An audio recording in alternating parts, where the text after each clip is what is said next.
Welcome to the Finance Forum. I am Abdu-Raof Hanslo. My guest in studio today is Mujib Arnold of Al Barakah Bank, and we speaking Hajj savings, Islamic banking, general savings, and where the rand possibly is going in the near future. Welcome and assalamu alaikum to you, Mujib. Walaikum salam wa rahmatullahi wa barakatuh. Abdu-Raof, thank you for having me here this morning. Always nice to have one of the older institutions, Islamic institutions of the country, present on our show. And I think we're honored by your presence here today. I think to start off, Mujib, we're in a season basically where we see departure of many people leaving for the holy pilgrimage of Hajj. And if I know and I look back in history, I realize very quickly that the costs of this specific pilgrimage was exceptionally high in the past compared to present. Can you give us a rundown now? I know you have a lot of interaction with Hujjaj as Al Barakah Bank. Can you give us a bit of interaction and tell us a bit about the history of the savings of Hajj with Al Barakah Bank? Alhamdulillah, I think as you said, over the years we've seen firstly a decline in terms of Hajjis, but the price has gone up exponentially. I think currently on average price of a Hajj ticket will probably be in the region of about 40,000, and that is excluding your air ticket. So your packages has gone up. It makes it very difficult for Hajjis to plan. There's certain qualifications, criteria that they need to adhere to, especially if we know and understand today, in today's time, that SAOC obviously plays a role in terms of the accreditation of the Hajjis and so forth as well. So the planning for all Hujjaj, and we, as you said, we're fortunate being in the industry for so long. In fact, Al Barakah has been here in operation for 27 years. And I think from the word go, we've also been known as the Hajj bank, really. I think if people did come to us, but more to actually put their money into the bank to actually make sure that there's no tainting and there's no riba involved. So yes, the interaction that we have with clients is that the planning now is of a critical nature. Now, you say that you were known as the Hajj Bank before. That's very interesting. I know that when Al Barakah Bank was started, it was started with a totally different ethos in mind. And that is to bring Islamic banking to the shores of South Africa.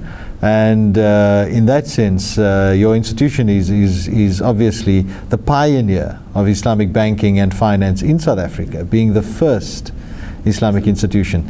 And I think from the birth of the Al Barakah brand in South Africa, all the other institutions spiraled and latched onto the concept. Can you give us some details on opening an account with Al Barakah Bank, and also we don't want to perceive the bank as being a Hajj savings bank. So we know that you have various other products. If you can just give us a breakdown of exactly what it is that you offer. No, exactly as you said, alhamdulillah, over the years we've changed that mindset from people where that idea of it's a Hajj bank. But the main thing was, the reason why people came that time was, our monies need to be clear. We're going on pilgrimage, our monies need to be clean, and we're going to invest it in no other institution but Al Barakah Bank. So that was sort of the main reason. But we've changed it over the years, so much so that we've expanded in terms of products. Products at the moment will vary from finance, vehicle finance, property finance, equipment finance, trade finance, through investments that we inshallah will discuss as well. Participation investments, our Old Mutual Al Barakah unit trust as a performing investment. We've got a regular income provider investments. We've got wills and estates as well. And the one that our Hajjis is using extensively is our nil commission foreign exchange. And just recently, in fact, we're still busy with advertising. We've just launched our Al Barakah Sukuks. So that is also in the making, inshallah. So yes, we've changed that mindset, and alhamdulillah, I think we've brought about that competitive edge where more Muslims is coming to the bank for finance and for proper clean investments. And I must add that we've actually got Muslim and non-Muslim clients that's come on board as well, that they've come on board with that and actually taken that competitive edge a bit further, where the other banks has also now come on board and actually said, look, we've got Islamic windows which we appreciate. I think as Muslims, we must appreciate that there is now an option for you to, instead of going the normal riba route, because we didn't have an option, that obviously is the excuse that we can use, but now they have got windows, and if you don't want to actually deal with the Al Barakah Bank or this fully fledged Islamic bank, then the other option is that, you know, I had my account with this bank for so long, I still want to continue it, I'm going to take the Islamic window. So that option is there for people, and I think alhamdulillah our scholars and imams and sheikhs and our Islamic institutions as well has played a major role in this, where they've started educating young and old in terms of Islamic finance, and to obviously steer away from riba. I think that is the way. I think you've cleared that very well up. So we can't call Al Barakah Bank the Hajj Bank anymore, the Hajj Savings Bank.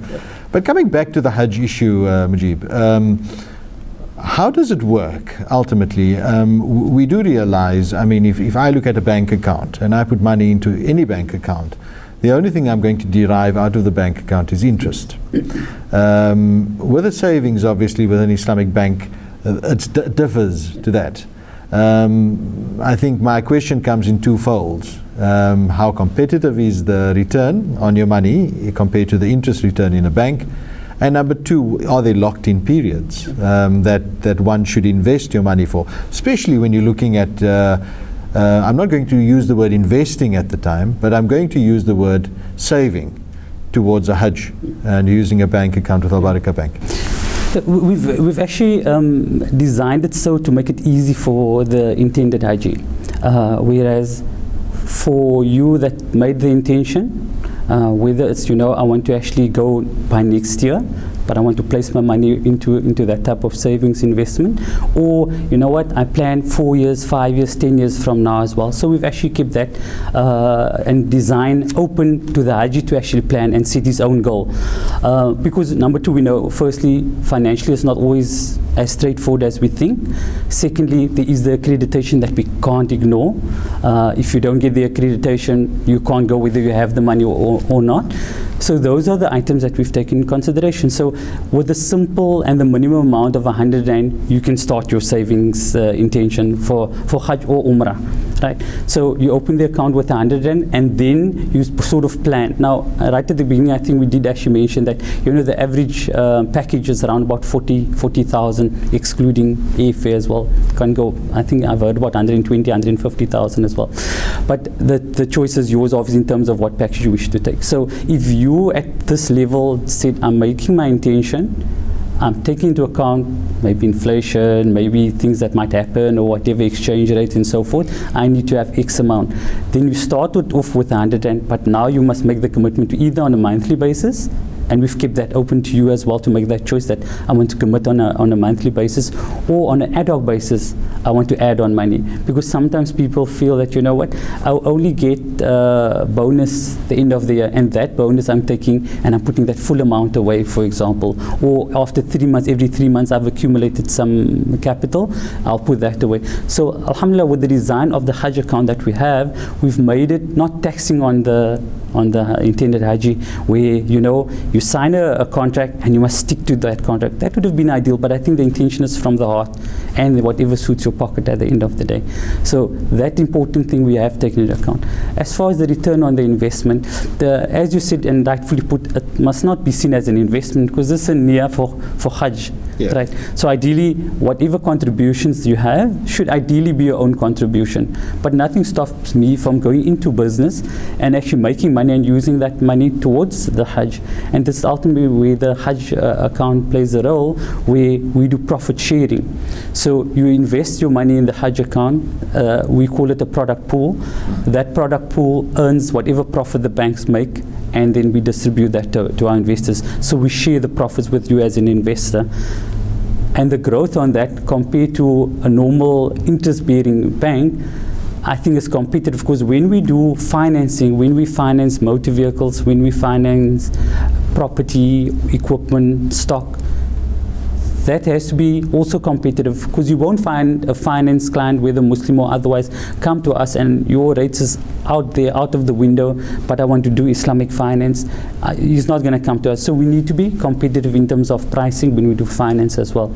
So when you give the return, you'll find that your return in terms of profit, clean money, riba-free money, will be competitive as well compared to your normal investment. It might not be on that level, because that they can chop and change in terms of the interest rates and so on, where Islamic bank normally is pegged at a certain amount in terms of profit earning. So that is the only reason where there might be a competitive edge for a conventional bank. But remember, there's no riba. It's clean money. You can take that money, you can use it for your food, you can use it for your hajj, you can feed your children. That is the most. I think that's a very important point, because us as Muslims, we want to live our lives as wholesome as possible. And when it comes to interest, I mean, when investing in, or at least saving in a conventional bank, there's very little we can do with the interest. In fact, there's nothing we can do with the interest. So here at least is a return that comes through from a bank that would offer us offer us to use it, at least within our daily lives. Mujib, now you've touched on quite a few things, but I bring you back to a point that you started out with, and that was sukuks. And you know, of late, sukuks has been a hot topic in South Africa, to the extent that even the government at one stage was looking at implementing sukuks or Islamic bonds, because of its purity, number one, and because of its return that it's given. We've also seen international companies come up in South Africa offering these international sukuks. And we ask you to hold that thought, because we have to go and pay the bills. But after the break, I'd like to unpack the fact of what types of sukuks Al Barakah Bank offers, and if you can give us some further details on that issue. You're watching the Finance Forum with myself, Abdu-Raof Hanslo. My guest in studio is Mujib Arnold from Al Barakah Bank. Stay tuned, we'll be back shortly.